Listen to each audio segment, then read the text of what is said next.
Assalamu alaikum wa rahmatullah.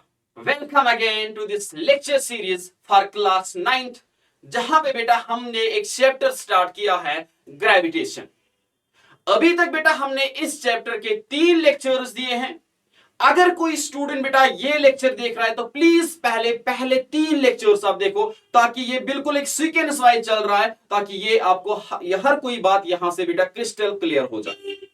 अभी तक हमने बात की है यूनिवर्सल लॉ ऑफ ग्रेविटेशन की, उसकी न्यूमेरिकल्स भी बेटा हमने अच्छी खासी की हैं।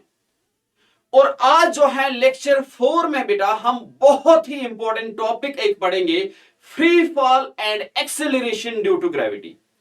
फ्री फॉल जो वर्ड है बेटा, जहां तक मैंने ऑब्जर्व किया है, जहां तक मैंने देखा है, बहुत सारे स्टूडेंट्स बेटा इसको रॉन्गली इंटरप्रेट करते हैं। इवन कि टीचर्स बेटा इसको रॉन्गली इंटरप्रेट करते हैं। तो इंशाल्लाह बेटा आप बने रहे, पूरा लेक्चर आप फुल कंसंट्रेशन के साथ देखिए और हर कोई बात इंशाल्लाह आपको क्रिस्टल क्लियर करके ही छोड़ेंगे। So dear students, let us start this lecture. अगर हम आज के लेक्चर की ओवरव्यू की बात करेंगे, हमने यहां पे यही बातें डिस्कस करनी है। फ्री फॉल होता क्या है, फिर जो ये फ्री फॉल है इसकी एक्सपेरिमेंटल वेरिफिकेशन पहले पहले समझा जाता था। हैवियर ऑब्जेक्ट्स और जो लाइटर ऑब्जेक्ट्स हैं ये यहाँ पे डिफरेंट स्पीड से बेटा नीचे गिर रहे हैं, बट यहां पे बाद में जब फिजिसिस्ट ने बेटा इसको एक्सप्लेन किया, ये बोला गया है कि नहीं, दोनों ऑब्जेक्ट्स बेटा सेम स्पीड से नीचे गिर रहे हैं। इसको बेटा हम एक्सपेरिमेंटली वेरीफाई भी करेंगे। एक्सेलरेशन ड्यू टू ग्रेविटी क्या होती है and expression for acceleration due to gravity.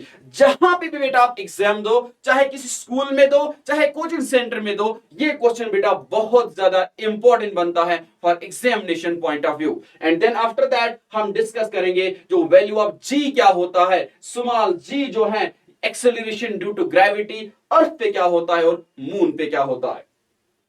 अगर बेटा हम पहले टॉपिक की बात करेंगे, सब टॉपिक की, दैट इज फ्री फॉल।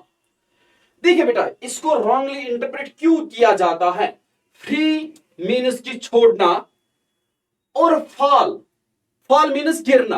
तो यहां पे बेटा हम बोलते हैं कि जब भी कोई चीज नीचे गिरेगा और उस पे यहां से सिर्फ ग्रेविटेशनल फोर्स एग्जर्ट हो जाएगा, सिर्फ नीचे ही गिरना नहीं। आप बेटा करेक्ट यहां से इसकी डेफिनेशन जो है, फ्री फॉल बेटा उस वाले ऑब्जेक्ट को हम बताते हैं ये फ्री फॉल में है जब ड्यूरिंग इट्स मोशन एक ही फोर्स बेटा इस पे एक्सर्ट हो जाता है, that is gravitational force of earth, that is gravity.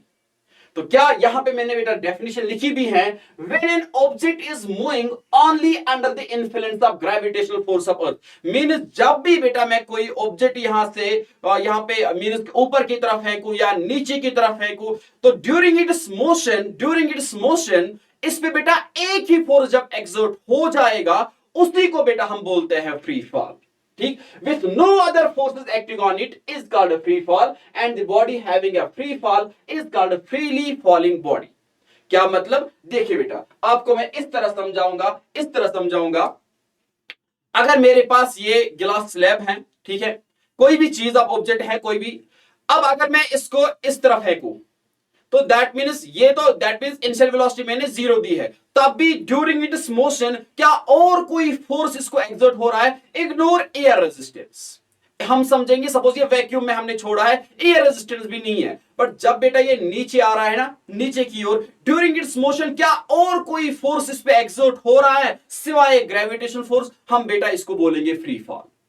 फिर ये एक तो ये है फ्री फॉल। दूसरा, अगर बेटा हम यहां से इनिशियल वेलोसिटी भी देंगे कुछ, बट जब मैंने इनिशियल वेलोसिटी इसको दी तो पहले मैंने फोर्स एक्सर्ट किया, फिर जब ये नीचे आ जाएगा क्या ड्यूरिंग इट्स मोशन क्या इस पे और कोई फोर्स एक्सर्ट हो रहा है। हाँ, इनिशियली मैंने इस पे फोर्स एक्सर्ट किया, बट जब ये नीचे की ओर आया ड्यूरिंग इट्स मोशन इस पे सिर्फ ग्रेविटेशनल चिंटू वाला फोर्स एक्सर्ट हो रहा है, तो इसको भी बेटा हम बोलते हैं फ्री फॉल।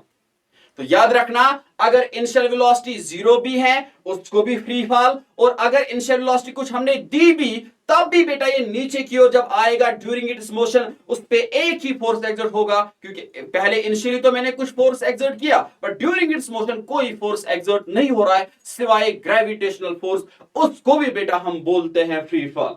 इतना ही नहीं बेटा, अगर हम ये जो गिलास स्लैब है ये मैं ऊपर की तरफ फेंकूं, ठीक है, ये मैं ऊपर की तरफ फेंकूं, जब मैंने ऊपर की तरफ फेंका, इनिशियली मैंने इसमें तो कुछ वेलोसिटी दी, इनिशियली मैंने इसको कुछ velocity the, but during its motion इसको यहां पे नीचे की ओर कौन कोशिश कर रहा है आने की, कौन कोशिश कर रहा है नीचे की ओर लाने की, ग्रेविटी ही बेटा, इसको भी बेटा हम बोलते हैं फ्री फॉल।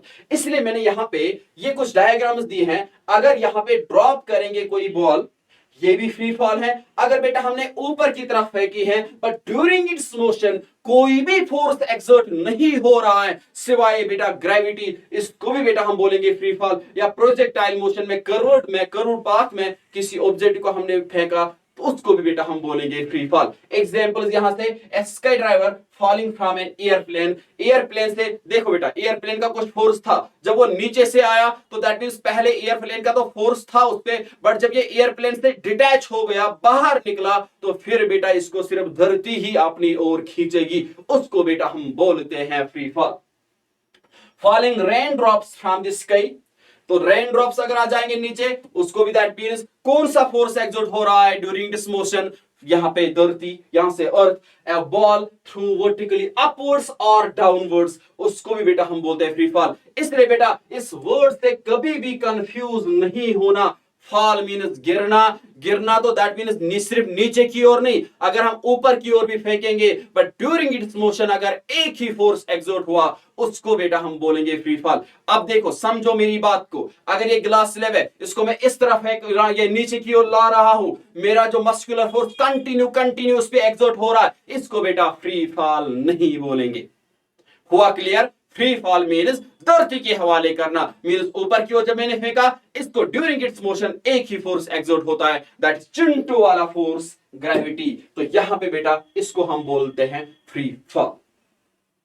अब अगर हम आगे देखेंगे, देखो बेटा पहले पहले ये समझा जाता था कि यहां पे जो हैवियर ऑब्जेक्ट्स हैं वो तेजी से नीचे की ओर गिर रहे हैं और लाइटर ऑब्जेक्ट जो है वो आहिस्ता गिर रहे हैं, जैसे हम ऑब्जर्व भी कर रहे हैं। जैसे बेटा अगर मैं आपको यहां से दिखाऊं, देखो ये एक बुक है और ये यहां से पेज है, अगर दोनों को मैं यहां से इकट्ठे नीचे की ओर फेंकूं, नीचे की ओर ड्रॉप करूं, तो दैट मींस ये इस तरह आ जाएगा। वो जो पेज है वो आहिस्ता आहिस्ता गिरेगा, पेज क्या आहिस्ता, यही तो पहले भी बोला गया था। यहां पे अर्लियर इट वाज थॉट, शाबाश, earlier it was thought that the lighter objects fall slowly and heavier objects fall rapidly when dropped from the same height and at the same time। पहले यही समझा जाता था, क्योंकि हम आज भी ऑब्जर्व यही कर रहे हैं, बट इसके पीछे लॉजिक अलग है। Later proved wrong by Galileo, जिसने बेटा हमें टेलीस्कोप भी इन्वेंट करके दिया।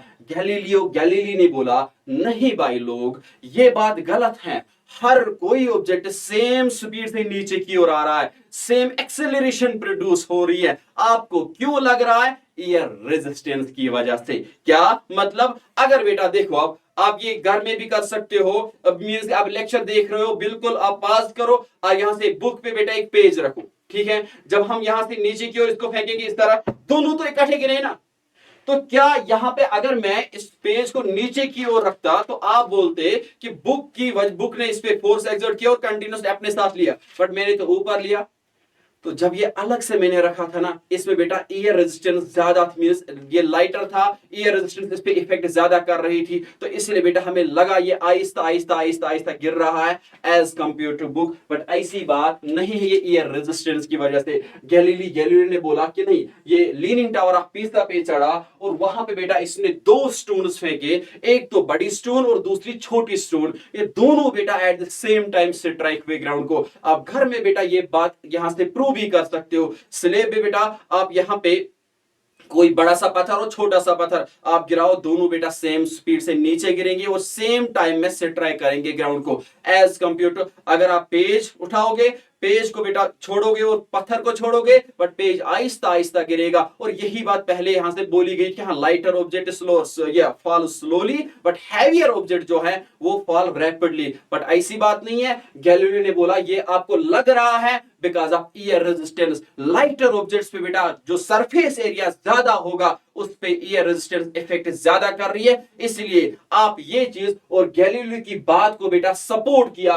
रॉबर्ट बॉयल ने। मैं अभी एक्सपेरिमेंटली भी आपको एक एनिमेशन दिखाऊंगा, यहां से Galileo was supported by Robert Boyle. Robert Boyle ने बोला गैलीलियो साहब बिल्कुल आप सही बात बोल रहे हो, 100% आप सही हो। हाँ, ये मैं आपकी बात को मैं सपोर्ट कर रहा हूं, आपकी बात को मैं एक्सपेरिमेंटली प्रूव करके दूंगा। इन्होंने क्या किया, he has proved it by means of experiment in vacuum. इसने बेटा एक फेदर लिया और एक कॉइन ली, वैक्यूम में रखे और दोनों बेटा eight the same time hit हुए ग्राउंड को। वहां से बेटा बात साबित हुई कि ये जो फेदर है या बेटा ये जो पेज है, ये बाहर जो आहिस्ता आहिस्ता गिर रहा था, ये एयर रेजिस्टेंस की वजह से हो रहा था। तो वही the feather and coin fall with the same acceleration, same change I speed में and reach the ground at the same time. ये बात बेटा मैं यहां से आपको दिखा सकता हूं। आप देखिए बेटा, हाँ अब यहां की ओर, शाबाश। अब देखो तो हर कोई चीज बेटा नीचे की ओर आ रहा है बिकॉज ऑफ ग्रेविटेशनल फोर्स।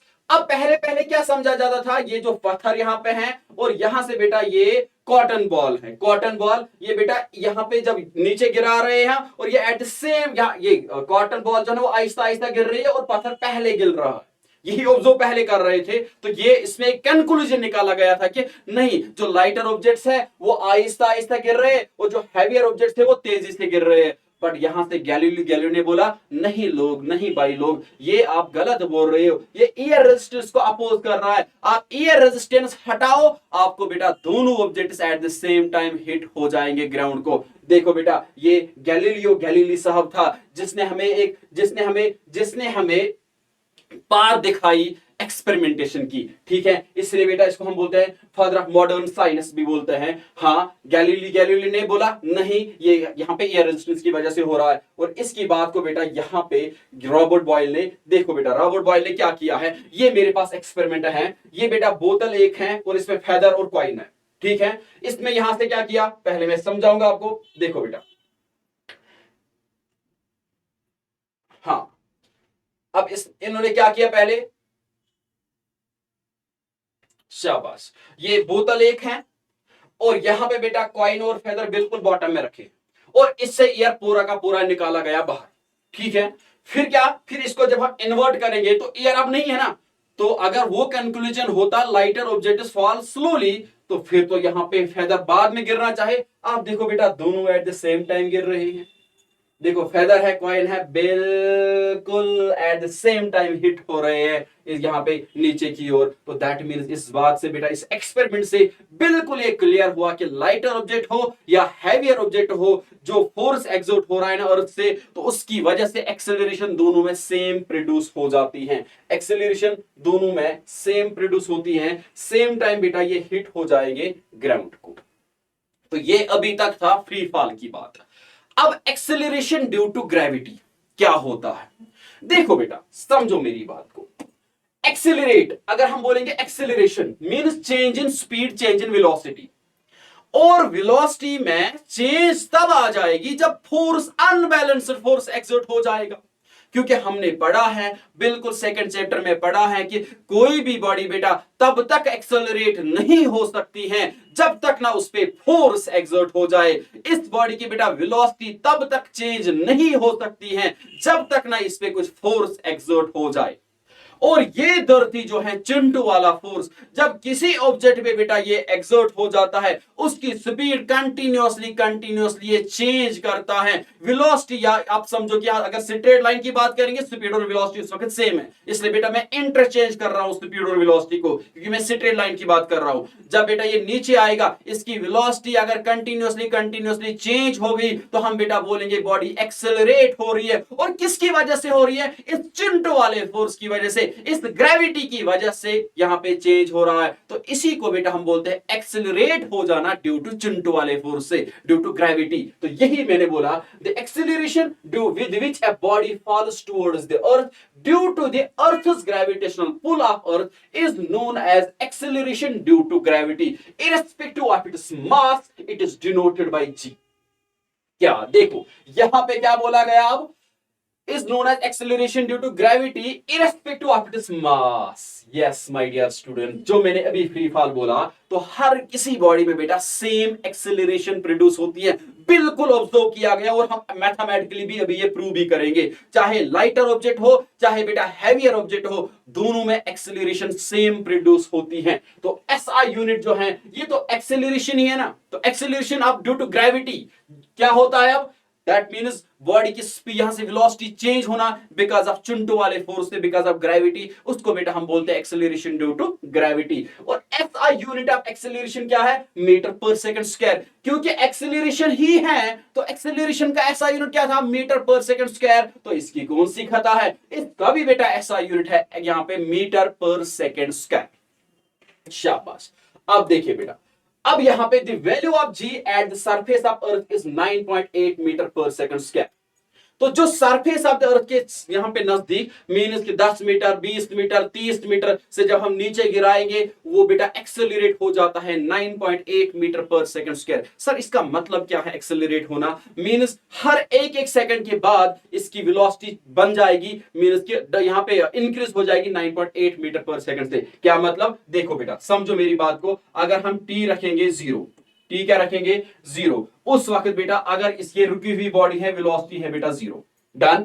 फिर अगर t इज इक्वल टू 1 है, t इज इक्वल टू 1 है, और इसकी वेलोसिटी बेटा बन जाएगी 9.8 मीटर पर सेकंड, ठीक। फिर इसी तरह अगर t is equal to 2 seconds और इसकी वेलोसिटी बेटा बन जाएगी v इज इक्वल टू यहां पे 19.6 है ना, क्योंकि 9.8 को मल्टीपल करो बेटा 2 से, तो 16 2 9 18 हो गए 19, हाँ 9.6 मीटर पर सेकंड, ठीक। फिर यहां पे और यहां पे 19.6 को और बेटा ये इंक्रीज हो जाएगा 9.8, तो ये कितना बनेगा 14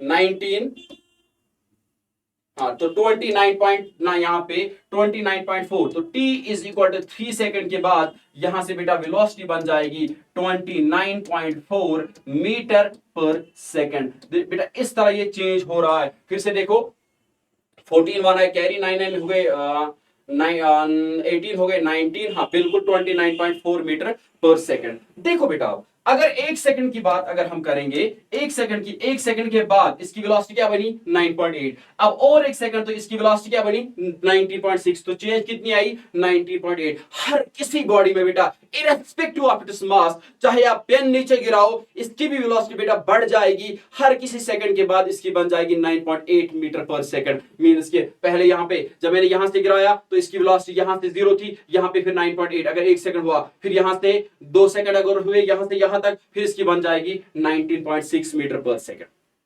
अब समझो मेरी बात को बेटा, ये बहुत ज्यादा इंपॉर्टेंट बात है। क्या आप मुझे बताओ 9.8 मीटर पर सेकंड, हर किसी सेकंड के बाद वेलोसिटी क्या बनी 9.8, क्या इस सेकंड में इसने 9.8 मीटर कवर किए होंगे? नहीं, कतई नहीं, सवाल ही नहीं है। क्यों?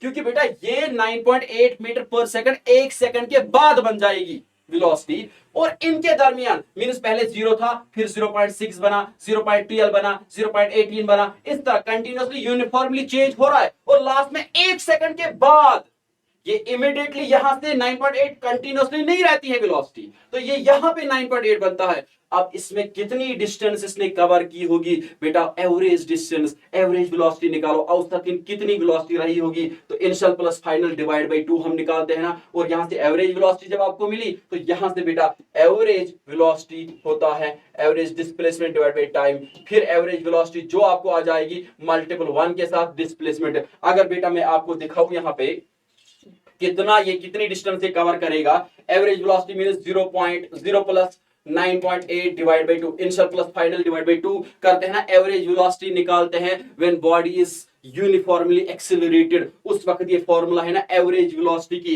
Initial velocity plus final velocity divide by 2। अच्छे से समझो बेटा, पूरा यहां से क्लियरिटी में यहां से चाहता हूं आपको क्लियर कॉन्सेप्ट्स होने चाहिए। अब 9.8 डिवाइड बाय 2 बेटा, यहां से 2 4s are 8 and 2 9s are 18, that means average velocity क्या आई 4.9, तो यही ये वाला कॉन्सेप्ट यूज करेंगे 4.9 is equal to displacement divide by time, time है ना 1 सेकेंड, तो 4.9 multiple 1 is equal to displacement. तो ये बेटा आफ्टर 1 सेकेंड इसने 4.9 मीटर यहां से डिस्प्लेसमेंट कवर किया होगा, ना कि 9.8 मीटर। हुआ क्लियर बेटा? और अगर हम बात करेंगे जब भी बेटा स्पीड इंक्रीज हो जाएगी बॉडी की, वेलोसिटी इंक्रीज हो जाएगी बॉडी की विथ टाइम, उसको बेटा हम बोलते हैं पॉजिटिव एक्सेलरेशन। ठीक है ना, वो हमने पढ़ा है फर्स्ट चैप्टर में ही, उसको बेटा हम बोलते हैं पॉजिटिव एक्सेलरेशन। ये बेटा याद रखना, ठीक। पॉजिटिव एक्सेलरेशन कब हम बोलेंगे? When velocity of body is increasing with time, with time, ठीक। और जब बॉडी की वेलोसिटी बेटा डिक्रीज होगी विथ टाइम, जब बॉडी की वेलोसिटी क्या होगी? Decrease with time. सर कब ऐसा केस हो सकता है? जब बेटा वर्टिकली हम ऊपर की ओर फेंकेंगे, मींस कंटिन्यूअसली इसकी वेलोसिटी घटती जाती है, घटती जाती है, तब जीरो बन जाती है और फिर ये नीचे आ जाता है, तो उस वक्त बेटा नेगेटिव एक्सेलरेशन उसको हम बोलेंगे, नेगेटिव एक्सेलरेशन। तो इसको हम चिंटू सा नाम देते हैं retardation. Retardation means negative acceleration when velocity of body is decreasing, when velocity of body is decreasing with time, time के साथ बेटा वेलोसिटी डिक्रीज हो जाएगी, उसको बेटा हम क्या बोलेंगे? रिटार्डेशन। अब अगर हम बात करेंगे तो क्या मैंने बोला? एक्सेलरेशन होता है, acceleration due to gravity means कि यहां पे लिखा भी है the acceleration with which a body falls towards the earth due to the earth's gravitational pull of earth is known as acceleration due to gravity. ठीक है, ग्रेविटी की वजह से बॉडी की वेलोसिटी चेंज करना। और यहां पे ऐसा यूनिट ये है, और value of g near the surface of earth देखा गया, हम प्रूव भी करेंगे 9.8 मीटर पर सेकेंड।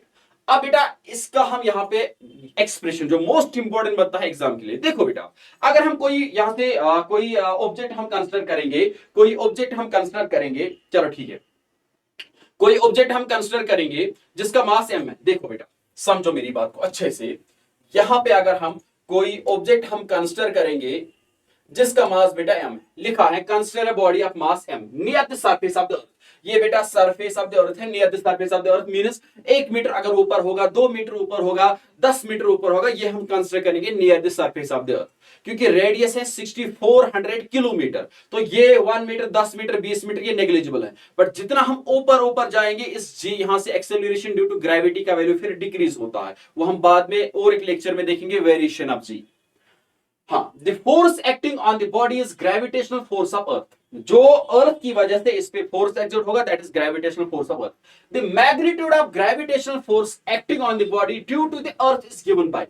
अब देखो बेटा अर्थ का मास अगर कैपिटल एम मानेंगे, अर्थ का मास क्या हम मानेंगे? Capital M. अब ये इसको बेटा ग्रेविटेशनल फोर्स एक्सर्ट करेगा ना, और ये मास यहां की ओर आएगा, क्योंकि अर्थ का मास बहुत ज्यादा है 6 × 10⁻24 kg, तो वो ग्रेविटेशनल फोर्स कितना होगा? F is equal to capital G. याद है? हाँ, क्या? ग्रेविटेशनल कांस्टेंट है capital M, small m divide by R square means radius of earth. देखो बेटा समझना अच्छे से, तो यहां पे आर रेडियस ऑफ अर्थ मैंने क्यों बोला? क्योंकि आर होती है distance between this object and earth. But ये वाला अगर ये 10 मीटर भी होगा, 20 मीटर, बट यहां से यहां तक 6400 किलोमीटर, वो ज्यादा है एज कंपेयर टू दिस, इसलिए बेटा यहां से यहां तक सेंटर से ऊपर की ओर, उसको हम बोलते हैं ना रेडियस, ये बेटा ज्यादा है as compare to this distance, तो हम डिस्टेंस मान के चलेंगे ऑब्जेक्ट से अर्थ तक बेटा रेडियस ऑफ द अर्थ ही है, तो F is equal to G M m divide by R square. ये है gravitational force exerted by the earth on this object। अब इस फोर्स की वजह से बेटा जब किसी ऑब्जेक्ट पे फोर्स एक्सर्ट होता है, वो ऑब्जेक्ट बेटा एक्सेलरेट हो जाता है ना, तो वही हम बोलेंगे यहां से, ये क्या है? जी, या यहां पे आप ये लिख सकते हो, साइड में m है मास of the earth, small m है ये मास of the object, and r है रेडियस ऑफ द अर्थ। ठीक, अब this gravitational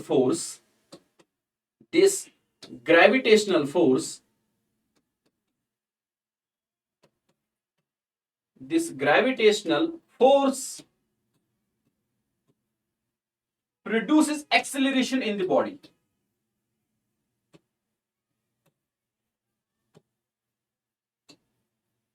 produces acceleration in the body. जब भी किसी ऑब्जेक्ट पे फोर्स एक्सर्ट होता है उसमें बेटा एक्सेलरेशन प्रोड्यूस होती है, और वो एक्सेलरेशन किसके बराबर है? तो therefore from Newton second law of motion, from Newton second law of motion, Newton साहब का second law of motion, second law of motion, वो क्या बोल रहा है? वो जो यहां से जो फोर्स है, कितना फोर्स अप्लाई होगा, वो मास इनटू एक्सेलरेशन पे डिपेंड करेगा। तो यहां पे दैट मींस ये ऑब्जेक्ट, इसमें कितनी एक्सेलरेशन प्रोड्यूस हुई, इसमें कितना मास है, वही बेटा फोर्स देगा। और ये यहां पे इसका नाम बेटा रखो फर्स्ट और इसका नाम रखो सेकंड। अब समझो मेरी बात, ये कौन सा फोर्स है?